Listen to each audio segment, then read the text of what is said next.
Hello friends, मैं हूँ रवि रंजन।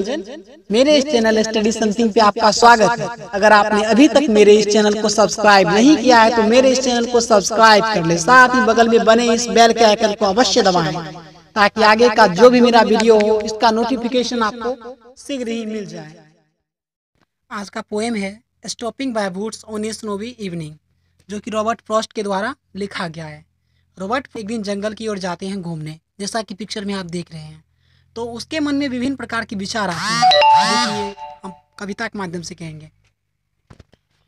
तो पढ़ देते पहले एक बार पोएम।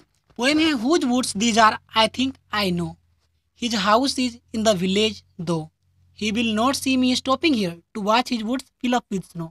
एक बार की बात है, पोएम मतलब पोएट जो है कवि, वह जंगल की ओर घूमने जाता है।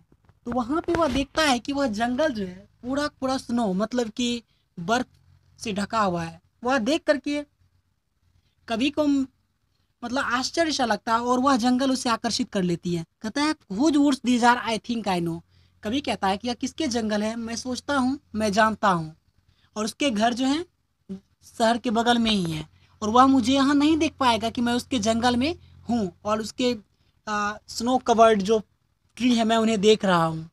फिर दूसरा ये जो है question, my little horse must think it queer to stop without a farmhouse near between the woods and frozen lake the darkest evening of the year. कवि कहता है कि मेरा घोड़ा है उससे यह विचित्र लग रहा होगा कि मैं यहाँ जहाँ रुका हुआ हूँ यहाँ कोई फार्म हाउस नहीं है और जहाँ पे मैं रुका हुआ हूँ यहाँ एक फ्रोजन लेक मतलब कि जमा हुआ झील के बीच मैं रुका हुआ हूँ। यह सब देख करके मेरा जो घोड़ा है उससे यह सब विचित्र लगता होगा और वास्तव में ऐसा लगता है मानो कि यह जो रात है इस वर्ष की सबसे अंधेरी रात है। यह सब कभी अपने मन में सोचता है कि शायद मेरा घोड़ा ऐसा ही सोच रहा होगा। तो फिर इसी प्रकार से बात ऐसी चलती रहती है। फिर आगे का हम क्वेश्चन देख लेते हैं तो हम उसको एक्सप्लेन करते हैं। फिर उसके बाद कवि कहता है कि he gives his harness bell a shake to ask if there is some mistake, the only other sounds the sweep of easy wind and downy flake. कवि कहता है कि उसका घोड़ा, ही का मतलब ये मत समझिएगा कि यहाँ पे कवि कह रहा है, कवि नहीं बल्कि घोड़े के बारे में कह रहा है कि घोड़ा he gives his harness bell a shake. Harness bell का अर्थ होता है अश्वसज्जा, जिससे घोड़े को सजाया जाता है। कि घोड़ा अपना हर्नेस बेल को हिला करके यह हिला करके घंटी को हिला करके पूछना चाहता है कि कहीं हम गलती से मास्टर जी यहाँ तो रुक तो नहीं गए हैं।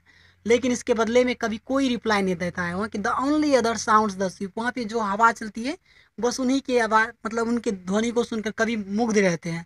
Of easy wind and downy flake, और पत्ते सब जो झड़ते हैं खुरदुरे, वो मतलब आवाज़ जो उनकी आती है वह सब देख करके कभी मुग्ध है। इसके बारे में कोई विशेष उनको रिप्लाई नहीं दे पाते घोड़ा को।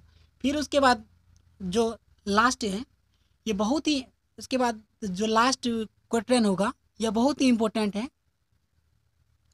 The woods are lovely dark and deep but I have promises to keep and miles to go before I sleep and miles to go before I sleep.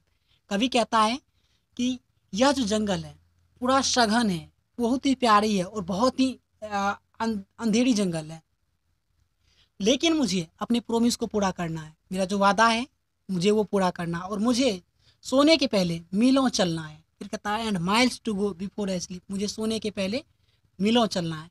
Actually यह पोएम जो है इस पोएट ने इस पोएम के माध्यम से कहना चाहा है कि इंसान को अपनी भौतिक इच्छा की जगह पर सदैव अपने लक्ष्य की प्राप्ति को प्रमुखता देनी चाहिए। कभी वही कह रहा है कि हमें अपने लक्ष्य मतलब सांसारिक बंधन हमें आकर्षित करती है, लेकिन हमें इनमें नहीं पड़ना चाहिए, हमें अपने लक्ष्य की ओर अग्रसर होना चाहिए। Thank you for watching my video. And अगर मैं कहना चाहूँगा अगर आपने अभी तक मेरे इस चैनल को सब्सक्राइब नहीं किया है तो आप मेरे इस चैनल स्टडी समथिंग को सब्सक्राइब कर लें। धन्यवाद।